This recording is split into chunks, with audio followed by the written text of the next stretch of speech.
তোদের জন্য কিন্তু আমি এখনো ক্লাস নিতে পারছি না, তোরা এখানে দাঁড়িয়ে তারপর ক্লাস করবি।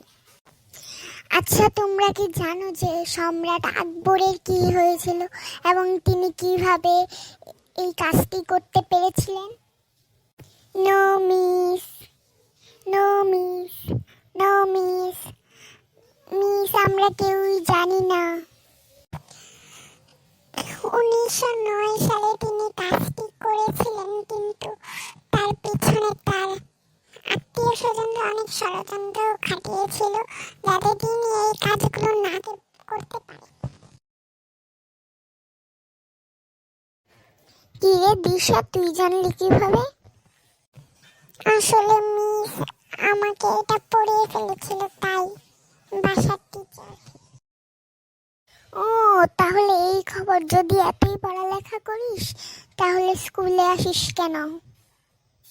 Good morning teacher. Good morning বাচ্চারা, তোমরা কেমন আছো? আরে দিশা কি আজকে আসেনি? তোমরা তো সবাই ভালো আছো, কিন্তু আমি যা পড়া দিয়েছি তা কমপ্লিট করেছো? মিস আমি না 5 নাম্বার প্রশ্নের উত্তরটা পারছি না, যে সম্রাট আকবরের পিছনে ষড়যন্ত্র করার কারণটা কি?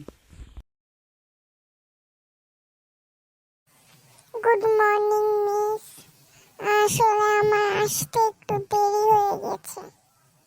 ও, তাহলে তুই এতক্ষণ এসেছিস, তুই এখানেই দাঁড়িয়ে থাকবি। আচ্ছা দিশা, তুই তো এটা নিশ্চয়ই জানবি যে সম্রাট আকবরের ষড়যন্ত্রের পেছনের কারণটা কি? মানে হ্যাঁ মিস, জানি। জানবি নাই কেন?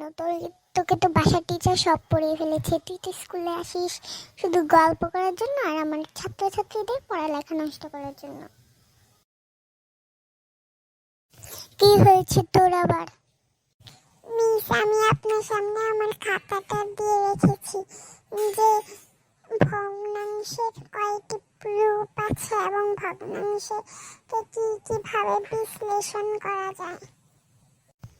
ও, এটা তো আমি দেখেছি।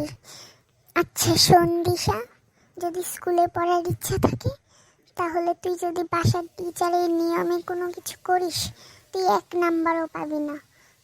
তোকে সব কিছু আমার নিয়মেই করতে হবে, তাহলে তুই পেতে পারিস নাম্বার।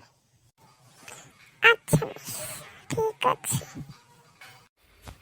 সবাইকে ধন্যবাদ। আপনাদের যদি আমাদের শর্টস ভালো লেগে থাকে তাহলে অবশ্যই সাবস্ক্রাইব করে দিবেন, লাইক কমেন্ট শেয়ার করতে ভুলবেন না। টাটা।